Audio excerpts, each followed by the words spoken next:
everyone, Neil Patelia. Thank you for downloading the latest episode of the Indian Startup Show. So today I chat to Suresh Shanker. He's the co-founder of Crayon Data. Crayon Data enables consumers to make more satisfying choices and helps traditional enterprises engage their customers. In this podcast, we talk about how we got started, how the actual platform works, the roller coaster ride as an entrepreneur, how big they actually want to go with this, what's left to achieve. We also talk about climbing mountains, writing a book, and a very interesting story about a Chinese bamboo tree, and much more. So please enjoy the show. Thank you. Hello, Suresh. Thanks for coming on the Indian Startup Show today. Hi, Neil. Great to be on the show. Excellent. Please tell me what you're building. Okay, I am the founder of Crayon Data. It's an AI startup based in Singapore that wants to simplify the world's choices. Yep. So what we're building is a unique choice engine that understands your taste at an extremely personal level and tries to essentially bring together a simplified set of 4 or 5 relevant choices for you at any given point of time in your lifestyle. Excellent. And where did you get the idea from? Well, Crayon is my second startup. My first was an analytics company called Red Pill. It is an extremely pioneering firm in the analytics space. We used to do a lot of work in B2B analytics for banks, telcos, and retail in emerging markets. IBM acquired us, Red Pill, in 2009. I spent a couple of years there as the global analytics leader. And one of the things that struck me as I was working out there and when I got out to set up Crayon in 2012 is that, that today, while the world is awash with data and information, in some ways this information and data is actually making life harder for us rather than easier for us, because where earlier I had 2 or 3 bits of information and I could make a decision easily, now I have so much information coming at me that, by the time my mind can actually process all of this, understand all of that, there are so many contradictory pieces that in a funny way, it's actually become harder. And all my life, I worked in the area of helping enterprises understand their consumers and how to market to them and understand their consumers' attitudes and behavior. And one thing that struck me is that actually the process of choosing is actually becoming more and more of a misery, while choice itself is magical. And that's really what we said. I said, there's really a big problem out here that needs to be solved. So that led me to set up Crayon in 2012. Excellent. So is this for all industries or is it for specific industries, would you say? So Crayon basically works in what we call the lifestyle economy. So what we help people do is to understand choices that consumers make in lifestyle categories like dining, shopping, travel, choosing hotels and destinations, etc. So largely, I think what we cater to the companies that we work with are companies that cater to consumers in this field. So we work with credit card companies, we work with airlines and hotels. So essentially in these kind of and retail sector, etc. So these are the kind of companies that we work with today. And how's it going so far? Can you share some stats, perhaps? Well, it's a startup, and like with all startups, the idea is always great. We all think we'll conquer the world, and then we learn a few things as we go along. And as you go along, you kind of realize you've got to do a few course corrections. You do a few pivots, and so all in all, I'd say we are for a 4-year-old startup, we're doing pretty well. We'd like to have been much further along, and in certain views, we probably not lived up to the promise that we had. So it's what I would call the exact, it's what the Buddha would have called the middle path. We're roughly where I guess a 4-year-old startup should be. We work today with some of the world's top brands globally in the banking sector. We work with Citibank, we work with Emirates National Bank of Dubai, with Mashreq, with Australia New Zealand Bank, ANZ. We work with HDFC Bank in India. We've got a big pipeline coming up. We also work with some of the leading airline and hotel companies, Emirates Airlines, Caesars Palace in Las Vegas, etc. So as a company, I think, if you look at our logo list, it's pretty, top tier. We probably, on behalf of these companies, process anywhere between 10 to 20 million customers every month. So again, not too bad. Is that where I'd like it to be? Is that no? I'd have loved it to be, 10 times the size right now. But that startup world, you're learning as you go along and you're making some course corrections, and we've had our fair share of mistakes. But I reckon we're in a pretty good place for takeoff over the next 2 or 3 years. Sounds exciting. You said it's 4 years old. What were the early days like? How long did it take you to get your first customers? Well, we were a bit lucky because like I said, it's my second startup. It's my co-founder's third startup. We've had 3 exits between us. So I think we didn't have a problem getting clients. Mm-hmm. But what we did discover is that the AI engine that we were building, what we call a choice engine, was a little bit advanced and probably a little bit too far ahead of time in the early days. Mm-hmm. So when we went in and talked to clients, everybody would say, wow, you can do that. And then it would take a long time to essentially close the sales. And even if we close the sale, it would take a long time for them to actually implement a really different, innovative solution. And one of the things we realized in that journey was that sometimes you don't want to be too far ahead of the market. Mm-hmm. So I think we also spent a fair bit of time dialing down the innovation quotient and trying to solve some of the problems that the enterprises that we serve have today, even as we are trying to keep our differentiation in terms of what's cutting edge in the technology. But interestingly, last year, Gartner, we work in an area that's called digital personalization. So what we do is when we go to the enterprise, Neil, we essentially help the enterprise personalize the entire, lifestyle experience for you. Mm-hmm, mm-hmm. And Gartner, last year in August, had done a survey where they ranked us among the top 40 search engines in the world, put us in big companies, the IBMs, the Adobes, and people like that. But at that time, what they said is that this is still a market for early stage innovators and not really for the mainstream. And it would take 2 years for it to become adopted by most companies in the world. Mm-hmm. And certainly in 2017, we're beginning to see that more and more people are realizing that unless they get digital, unless they're able to get completely personal with their customers, unless, every bank needs to understand its customers as an individual mm-hmm. and completely personalize the lifestyle experience for them. And the same goes for a hotel and an airline. And that's something that we struggled a bit to convince people on the first few years. Now we see more and more people when we walk in saying, yeah, I need that and I need it now. Mm-hmm. Earlier it was, I need it, but should I do it now? Mm-hmm. Or is this a nice to have? Mm-hmm. So it's kind of moving into the must-have category, and some of it is just time. Mm-hmm. And how big's the team now? We have about a 70 people team. We have a development center largely in Chennai in India. Mm-hmm. And we have our corporate headquarters in Singapore. We have a few, product leaders and salespeople here. Mm-hmm. And we also have sales teams in New York, London, and the UAE, mm-hmm. In Dubai. So we're reasonably global, but most of the 70 members actually sit in Chennai right now as we speak. Mm-hmm. Sounds very ambitious. I mean, how big do you want to go with this then? Well, I'm never a great one. I've always believed that you don't actually do a startup with an exit strategy or a number in mind. But I think it's good to have a directional goal. And the reason is that, the moment you have an exit strategy, then you're actually trying to not build something to last. You're trying to build something to sell. Mm-hmm. And that always means that you end up compromising your core vision.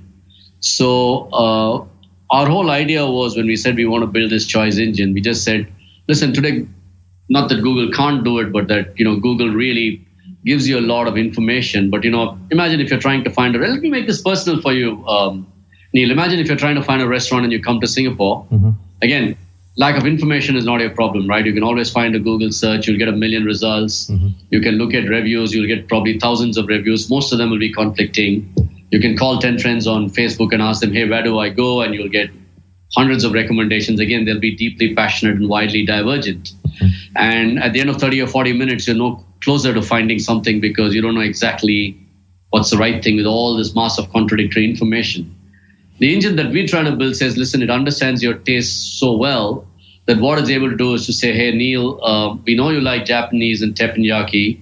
We know that you've been on a long flight and you want some comfort food. There's something close by to your hotel, but you like quiet places. And this one's not quiet. And there's something a little bit further away, but it's a little bit quieter and something that's more likely to be in line with your taste. So what it's doing is it's looking at your taste, it's looking at the influences on you, the current context you're in, your past behavior, mm-hmm. and it's combining them all to come back and tell you, here's something that you can, 4 or 5 choices that are actually relevant to you. And it's learning from your choices as you make them. Now, for me, this is an extremely ambitious thing. You want to say how far we can go is extremely ambitious because let me take the top billion people in the world. Each of us is making at least 4 or 5 such choices every day: to eat, to shop, to travel somewhere, to see something, to see a movie. And each of those choices is taking us 30 to 45 minutes on the average. So imagine if I looked at it and told you that today the world is wasting on the average about anywhere between 50 to 100 billion minutes every day on the misery of choosing, right? And really, if I could have an engine that says that for these billion people, I could show you the answer to those choices in a few minutes, you're saving a huge amount of time.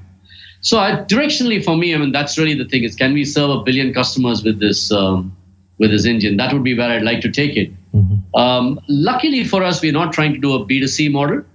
Trying to get 1 billion customers in today's world where it's dominated by Facebook and Google and Twitter and Apple and Amazon is going to be extremely hard.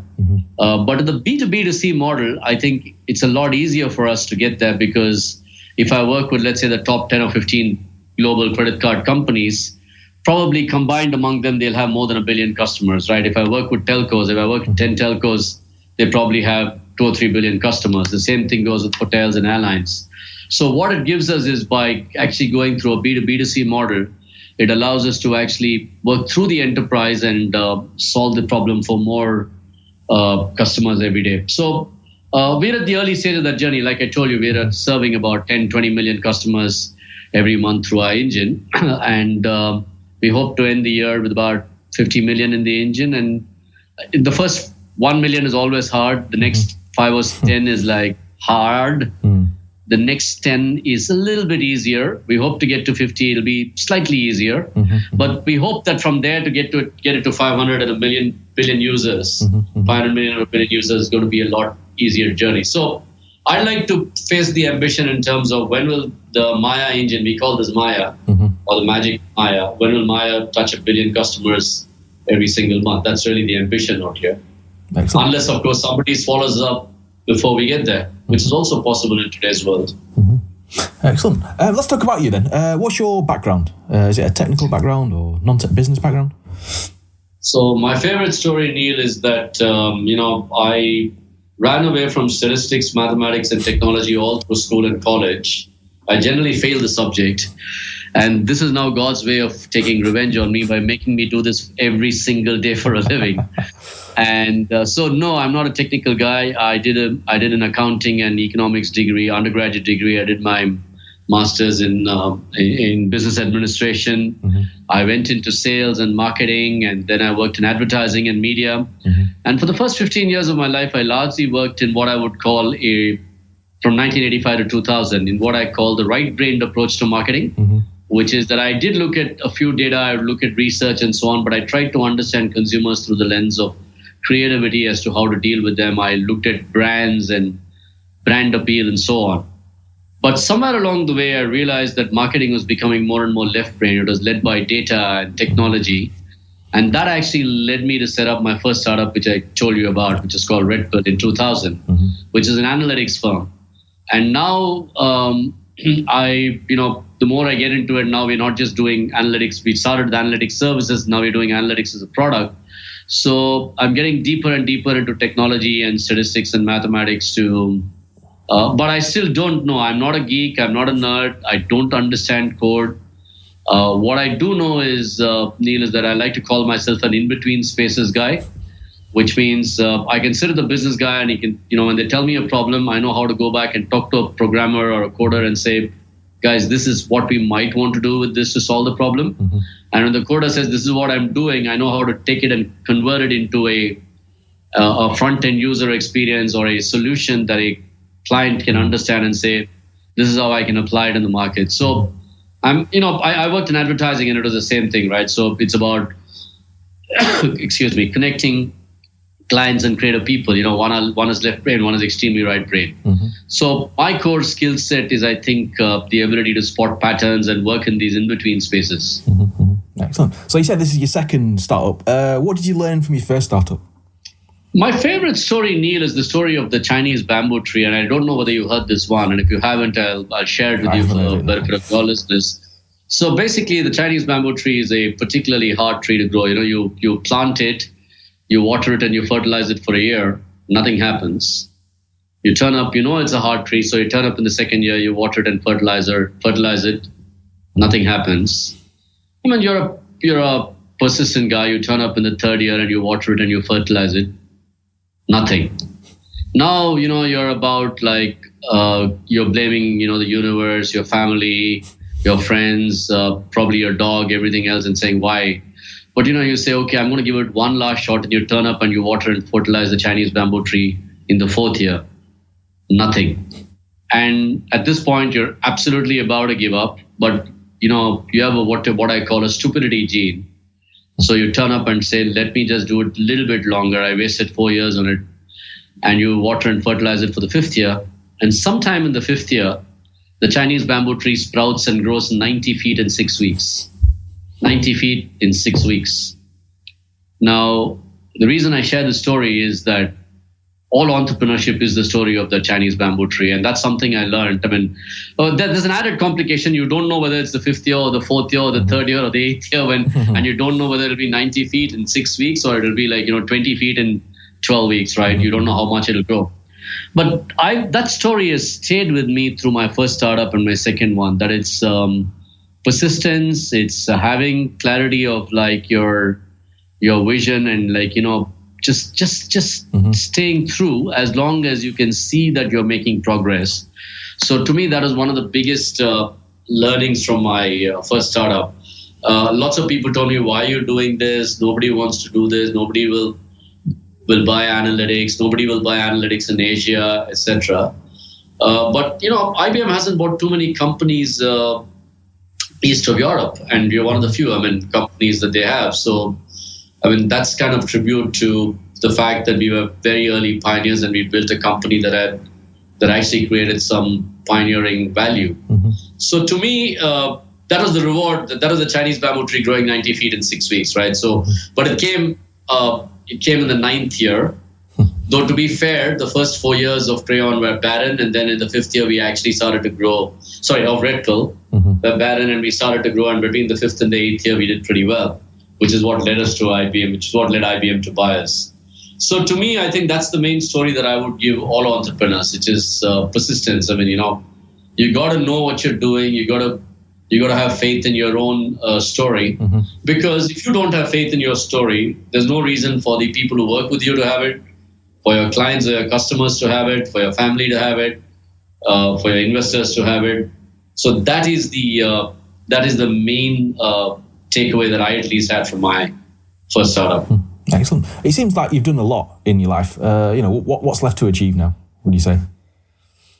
I'm a firm believer. I'm 53 and I'm a firm believer in the 100-year life, right? I think my generation, not every one of us, and I'm not tempting fate with this, but I'm saying in general, I think with the advances in medical technology, we live to be 100. So the way I look at it is that I have 47 more years in which to do new things. And, for me, life is about learning something new. When I went into analytics, like I said, it was a challenge for me, but I went in and said, listen, I can do this and I can learn stats and maths. And then I went into building a product for the first time. I had to learn technology, or at least understand about technology and coding and all of that. So that's been a challenge. So for me, I think the way I look at it is that there's so much more time left to do new things, to learn new things and find new challenges. And I like to challenge myself once in every 3 or 4 years, either on the professional and or the personal front. So when I turned 50, I went and climbed a mountain, which was, I picked an easy one. Kilimanjaro is not particularly hard, but it's still 6,000 meters and I never climbed anything more than 20 flights of stairs to my apartment. So I'm now trying to write a book. Okay. And I made a commitment somewhere this year I will try and complete this book. So that's new.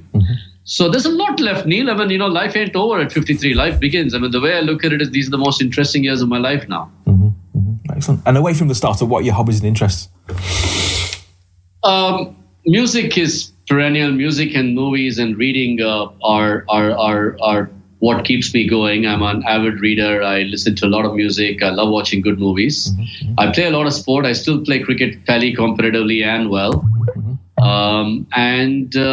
I think I'm very interested in public policy and more trying to understand what is going on in economics and politics and how inequality is creating a world where I think we should all be very afraid of where the world is headed. And I think we all have also an obligation to find a way to find solutions. It's not just some few politicians that have to do it or a few economists. I think all of us have a part to play in this whole solution of what is the right economic model for the world.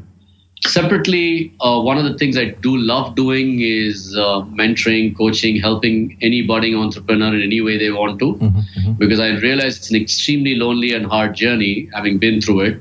So finding time to help people who are doing their own startups is something that I mean, the one thing I will prioritize over sleep is finding time to help other entrepreneurs. Excellent. What should first-time founders be focusing on then, in your opinion? Well, to me, I think you've got to have a inner... So I would say there are two things, right? You've got to have some clarity, some inner voice that tells you that you are solving a problem, and you should stay very, very focused on saying that problem is, one, worth solving, and two, you have a unique way to solve that problem. Far too often, you will get a lot of advice from people, whether from VCs or friends or your employees or even people like me who are supposed to mentor you, saying why it will not work. But ultimately, I think one thing that a founder should do is to have that inner voice that you can always fall back on, that gives you clarity as to what problem you're solving and why you're solving it, why you think your take on that problem is unique. The second thing that I would actually urge founders to do is, I mean, I told you about keeping the faith and persistence already when I talked about the Chinese bamboo tree. But one of the things I keep telling people is that don't focus.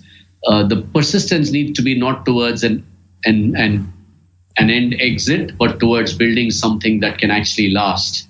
Because the moment you create something that can last, there will always be somebody who will say, I find value in it, and you'll get an exit. So it's a very funny thing. If you go seeking an exit, you're probably going to build a mediocre company because all you're thinking about is, I want to sell it to somebody who sees something in it. Let me kind of build something that they want. But if you build something that's really meant to last and can stand the test of time, you're, in a funny way, you're bound to attract people who want to buy it out in some way, or you do an IPO or something. So your exit will actually happen when you build something to last. So I keep saying the second one is that you should have the persistence and the faith to go out and build something that will last. Excellent. I mean, going back to the startup then, what are you working on right now then? Oh, well, what am I working on apart from Crayon? I mean, within Crayon, we always have 20 ideas. I mean, there's already a CEO and a leadership team that are running the firm on a day-to-day basis. So I focus on innovations and what's the next new thing that we should be building. And that takes a certain amount of my time. So, for example, we're building this AI taste bot, as we call it, that really seeks to understand people's tastes in dining and then finds out exactly what's right for you, right down to the level of saying, if you like a particular dish, where's the best place to get that particular dish, right? So I do the new product and the evangelization of new ideas with clients inside the company. I also work with a couple of other startups which are trying to do new and exciting things in analytics. One works in the area of visual analytics, which is just looking at images and trying to make sense out of them and helping brands and companies actually use that to understand their customers better. One works in the area of creating an open source recommender system that can completely democratize analytics. It's taking what companies like SAS and SPSS and all these big companies sell for hundreds of thousands of dollars and says, I will make it available for $1,000 a month to any enterprise that wants them, or even less. So I'm working with a couple of young startups that are doing interesting things in analytics. So that's what I do on the professional side.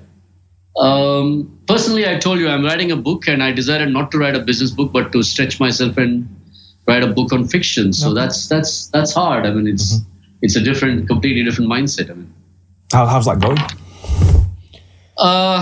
Started very well. Wrote the first 3 chapters, got the title, have the plot, have the characters. But finding time to sit down and write, because you need to create space around yourself to get into the mood of the character, write that thing without being distracted by your day-to-day concerns. So I probably need to take a couple of weeks off and sit in a quiet resort somewhere or in a quiet place and find windows like that where I can sit and write a few chapters at a time. But I'm quite excited about it. I mean, if I can pull it off, I think it'll be quite I would say this, but I think it's going to be an interesting book. What's the title then? The working title is Love in the Time of Algorithms. Okay. It's about, you can make out from the title. It's about a graph that can actually predict love. So, interestingly. So, but it's fiction. It's pure fiction. It's fantasy. Excellent. I mean, hopefully it'll solve this idea of finding a perfect mate. I mean, or it's a story about finding that person.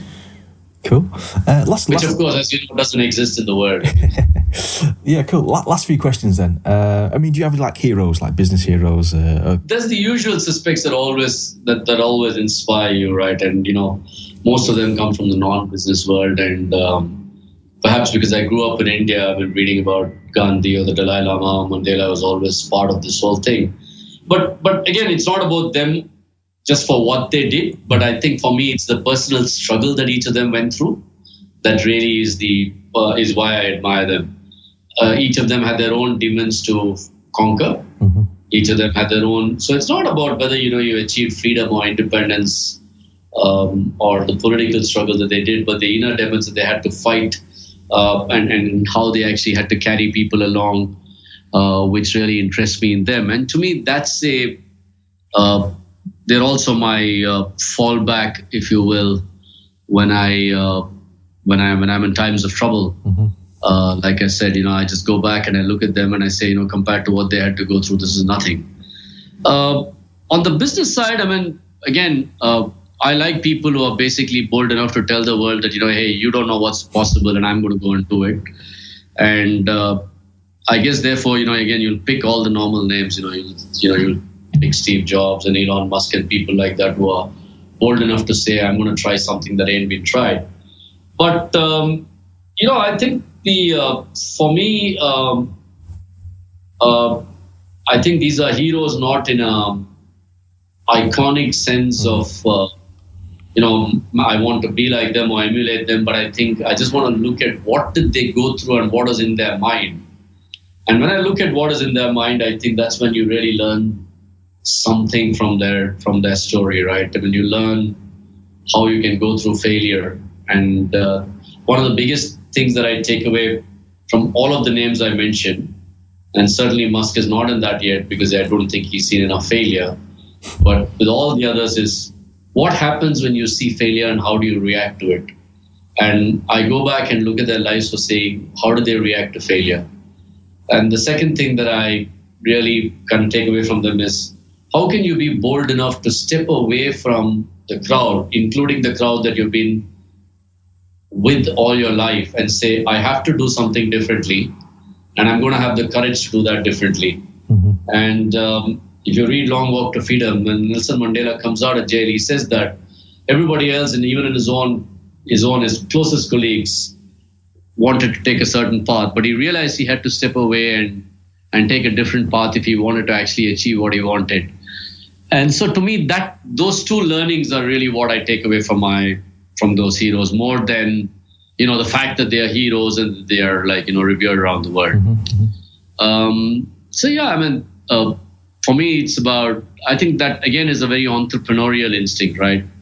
It's not what happens when you fail, but it's how you kind of learn from that failure and how you come back. And it's about how you're bold enough to say, I'm not going to walk that beaten path. I'm going to do something. I'm going to go some other way, and I'm going to prove that that's right. It seems like you've had a long entrepreneurial journey. Anything that surprised you? So, obviously, I think one of the things that has happened, Neil, which is a strange revelation to me, is how comfortable I am with the uncertainty and with the stress and the pains of entrepreneurship. It obviously helps that, I've been successful once and therefore I feel I can do it again. But even in the first round, I somehow felt comfortable being an entrepreneur, being slightly different. And so it was very strange to me because I didn't know I would be that way when I set out. I had obviously all the fears and the worries about being an entrepreneur. But here's a funny thing that happened, and this was strange. I was stepping away from an extremely successful corporate career, and everyone was telling me why you're doing it. And the first 2 years didn't go well, and I was like, no money to pay the bills and all the usual stories like credit card debt, all of that stuff. And one thing I realized then, which I should have known all along, but this is strange, and I think pleasantly strange, if you will, was that I realized my friends would still be my friends. And the people who loved me would still love me. And it wasn't about what I achieved. It wasn't about what I did or what job I had. It wasn't my title on the card that they were relating to. It was actually me as a person. And the fact that I was open, I shared my struggles with them, and they were there to support me. And that was a moment of liberation, if you will. And my biggest advice that I give anybody is, you're not your title. All of the people who sit inside large companies and who say, oh, I've achieved this title. It is not the title. It is who you are that actually liberates you, finding yourself. So to me, that all my friends helped me find out that, hey, this is the person I am. And we love you as the person you are. We don't need you to be successful. They loved me when I hadn't sold Red Pill to IBM. And they love me the same after I've sold it as well. Excellent. So last question then. For people who want more information on Crayon Data and yourself, what do they need to do? So Crayon Data is quite easy. It's www.crayondata.com, or you can look us up on either Facebook or LinkedIn. I think we're on both of them. As for me, if somebody wants to write to me, I try and respond to every email I can get. I can't always guarantee it, but my email ID is suresh@crayondata.com. On LinkedIn, I am Suresh Shanker. I'm easily traceable. And I think if people do want to reach out, just so that they don't, just to ensure that I don't miss out, they should just quote your show and say, I heard about it on the show, and I will try and respond to them. Excellent. Suresh, thank you for coming on the show today. Much appreciated. Thank you very much, Neil. It's been great talking to you as well. And I look forward to hearing what my first podcast will sound like on the air. Excellent. Thank you, Suresh. Thanks to Suresh for coming on the show today. That's the end of the show. If you liked it, please leave a rating and a review of the show. Just search for the Indian Startup Show on iTunes. We're also on Stitcher and Overcast, Pocket Casts, Downcast, Instacast, Podkicker and Apple TV. If you're building something exciting, please send me an email, hello@neilpatel.co, or tweet at Indian Startup Show SH, or go to facebook.com/Indian Startup Show. I would love to connect. Thank you and goodbye.